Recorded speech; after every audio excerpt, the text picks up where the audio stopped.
Fantasy sports company dream 11 और board of control for cricket in India BCCI यानी BCCI और dream 11 के बीच अब स्पॉन्सरशिप खत्म हो चुकी है। इसकी घोषणा खुद बीसीसीआई के सचिव देवजीत सैकिया ने की है। उन्होंने कहा कि बीसीसीआई अब नए स्पॉन्सर की तलाश कर रहा है। दरअसल कुछ ही समय में यूएई में पुरुष एशिया कप की शुरुआत होने वाली है और उससे पहले बीसीसीआई की ये घोषणा के बाद लोगों के मन में सवाल उठ रहे हैं कि क्या बीसीसीआई एशिया कप के पहले ही नए स्पॉन्सर को ढूंढ लेगा, यानी यूएई में जो एशिया कप शुरू होने वाले हैं उसमें क्या अब कोई नया स्पॉन्सर दिखाई देने वाला है। आपको बता दें कि पिछले दिनों संसद में आईटी मंत्री अश्विनी वैष्णव ने घोषणा की थी ऑनलाइन गेमिंग बिल्स को पूरी तरह से बैन करने की घोषणा उन्होंने की थी।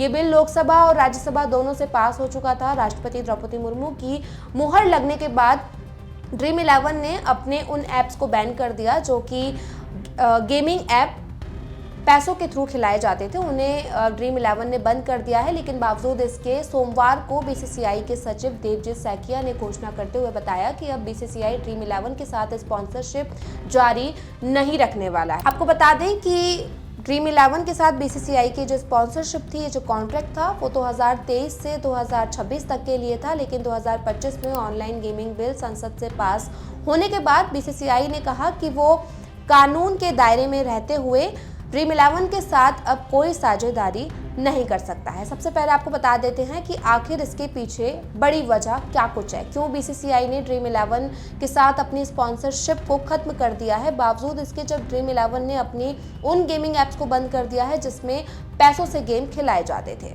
ड्रीम 11 और माई 11 सर्कल संयुक्त रूप से भारतीय क्रिकेट टीम और इंडियन प्रीमियर लीग के टाइटल स्पॉन्सरशिप के माध्यम से बीसीसीआई को लगभग 1000 करोड़ रुपए देते हैं।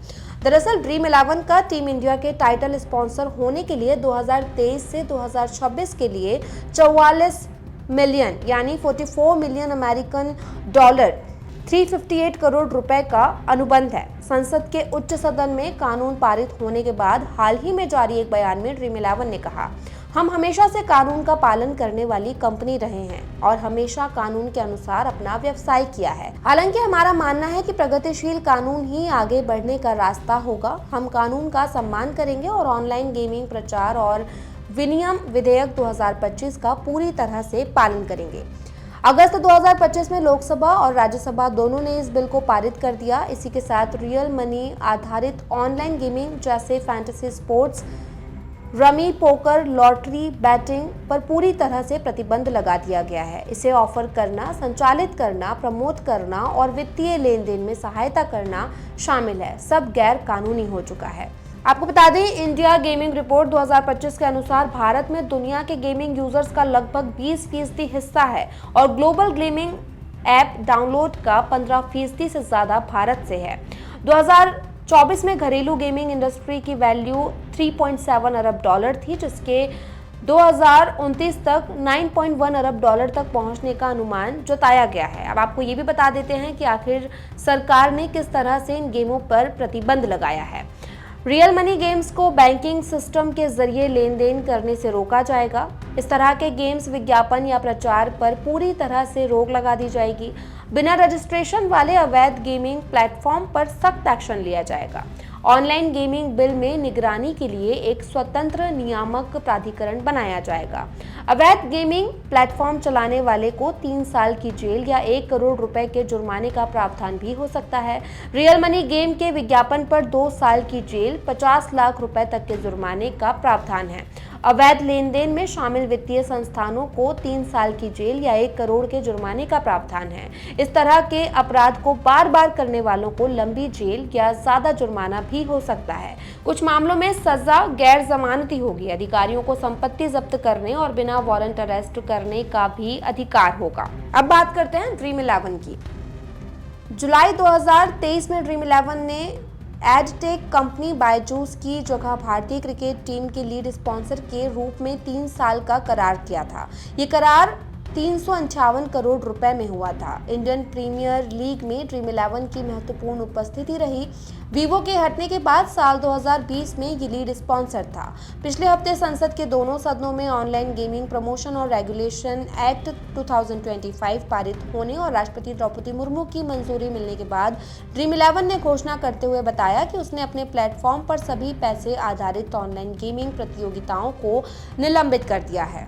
यानी ऑनलाइन गेमिंग ऐप ये जो बिल है इसके पास होने के बाद गेमिंग इंडस्ट्री में उथल पुथल मची हुई है। कई लोगों ने अपने पैसे इन ऐप्स पर लगाए थे, वो इन पैसों को निकालने की जद्दोजहद में जुटे हुए हैं। उनका मानना है कि कहीं इसके बाद उनका जो पैसा इसमें अटका हुआ है वो डूब ना जाए। तो अब लोग जिनके पैसे इसमें फंसे हुए हैं वो निकालने की जो है वो कोशिश कर रहे हैं।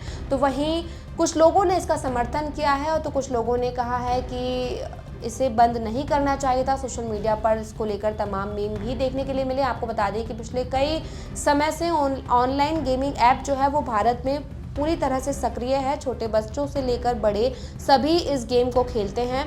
अब ये गेम धीरे धीरे कुछ इस तरह से बदल गए हैं कि लोग इन पर जो है वो पैसा लगाने लग गए हैं और पैसा लगाकर गेम खेलने लगे हैं। आईटी मंत्री अश्विनी वैष्णव ने संसद में कहा कि इस तरह से लोग अपने घर की जमा पूंजी जो है वो गेमिंग ऐप्स पर लगा रहे हैं, वो पैसे देकर गेम खेल रहे हैं। ये एक तरह से लत बन जाता है और ये एक तरह से जुआ है जो कि बंद हो जाना चाहिए। और इसी की घोषणा उन्होंने संसद में की थी, जिसके बाद से भारत में जिन ऐप्स पर जो ऑनलाइन गेमिंग ऐप है जो पैसे लेकर जो है गेम खिलाती हैं उन ऐप्स को पूरी तरह से बंद कर दिया गया है। ड्रीम 11 ने भी अपनी उन ऐप्स को बंद कर दिया है जहां पर पैसे का लेन देन होता था। लेकिन अब बीसीसीआई ने ड्रीम 11 के साथ अपनी स्पॉन्सरशिप खत्म कर दी है, जिसके बाद तो अब एक सवाल ये भी उठ रहा है कि कितना बड़ा नुकसान इस सब में गेमिंग इंडस्ट्री को भी हो रहा है। इस वीडियो पर आपकी क्या कुछ राय है हमें कमेंट करके बताइएगा। साथ ही ये वीडियो अच्छा लगा तो लाइक और शेयर भी कीजिएगा।